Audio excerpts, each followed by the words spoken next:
السلام علیکم پیار ویورز، اپنی چینل اور اس ویڈیو میں خوش آمدید کہتا ہوں آپ کو۔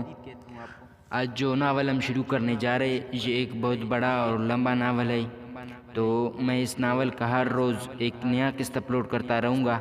اگر آپ لوگوں کو یہ ناول پسند آتا ہے، آپ لوگ اگر ڈیمانڈ کرتے تو میں ایک سے زیادہ قسطیں بھی اپلوڈ کر سکتا ہوں۔ تو اپنا خیال رکھیے گا اور میرے چینل کے ساتھ جڑے رہے۔ شکریہ۔ خونی رات قسط نمبر 1۔ کمزور دل حضرات یہ ناول نہ پڑھیں۔ اس رات سوتے سوتے اچانک میری آنکھ کھل گئی۔ میرا سارا جسم پسینے میں بھیگا ہوا تھا اور حواس پر ایک انجانا سا خوف تھا۔ مجھے اماں کی بات یاد آئی۔ اس نے مجھے بتایا تھا کہ جب کبھی ڈر لگے تو 3 بار کلمہ پڑھ کر اپنے اوپر دم کر لیا کرو۔ میں اس سے پہلے بھی کئی بار اماں کی ہدایت پر عمل کر چکا تھا۔ کلمہ پڑھ کر اپنے اوپر دم کرنے سے میرا خوف ختم ہو جاتا تھا۔ یہی وجہ تھی میں اس وقت بھی دل میں جلدی کلمہ پڑھنے لگا۔ توقع کے مطابق کلمہ شریف پڑھ کر خود پر دم کرنے سے میرا خوف جاتا رہا، تو میں نے کمرے کا جائزہ لیا۔ کمرے میں لائٹنگ کی مدھم روشنی پھیلی ہوئی تھی۔ برابر والے پلنگ پر میری اماں چھوٹے بھائی کے ساتھ بے خبر سو رہی تھی۔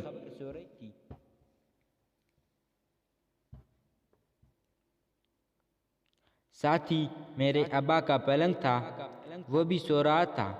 اس کی سرہانے ذرا سی اونچائی پر ایک کھڑکی تھی جو دن کی طرح اس وقت بھی کھلی ہوئی تھی۔ میرے ابا اکثر اماں کو تاکید کیا کرتا تھا کہ سونے سے پہلے یہ کھڑکی بند کر دیا کرے۔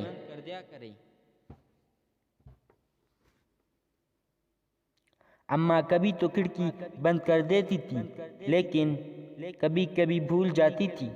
آج بھی وہ کھڑکی بند کرنا بھول گئی تھی۔ میں پہلے ابے کے پاس سوتا تھا، لیکن گزشتہ 2 مہینے سے اماں نے میرا بستر الگ کر دیا تھا۔ اماں کا کہنا تھا کہ اب میں بڑا ہو چکا ہوں، مجھے الگ سونا چاہیے۔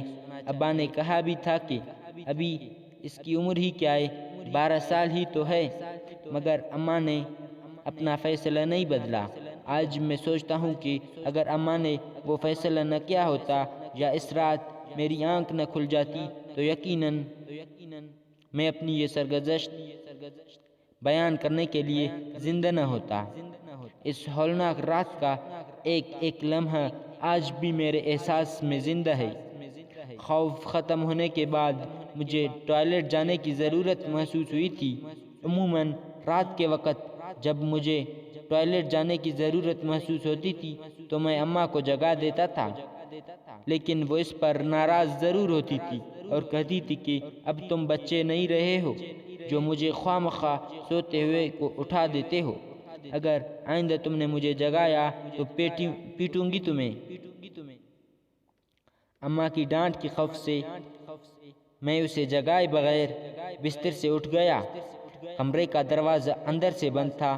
میں نے است سے کنڈی کھولی اور باہر چھوٹے سے صحن میں پہنچ گیا۔ صحن کی ایک جانب کونے میں ٹوائلٹ تھا۔ کمرے کا دروازہ بھیڑ دیا تھا کہ سرد ہوا کمرے میں داخل نہ ہو، کیونکہ وہ سردیوں کے دن تھے۔ گرم بستر سے باہر صحن میں آ کر مجھے سردی لگنے لگی تھی۔ صحن عبور کر کے میں کانپتا ہوا ٹوائلٹ میں گھس گیا۔ پھر جب میں ٹوائلٹ سے نکل کر کمرے کی طرف واپس جا رہا تھا تو دوبارہ مجھے انجانے خوف نے آ گھیر لیا۔ مجھے یوں لگا جیسے میرا تیزی سے دھڑکتا ہوا دل پسلیاں توڑ کر باہر آ جائے گا۔ کمرے کی قریب پہنچتے ہی میں نے گھٹی سی ایک چیخ سنی اور میرے اعصاب جھنجھنا اٹھے۔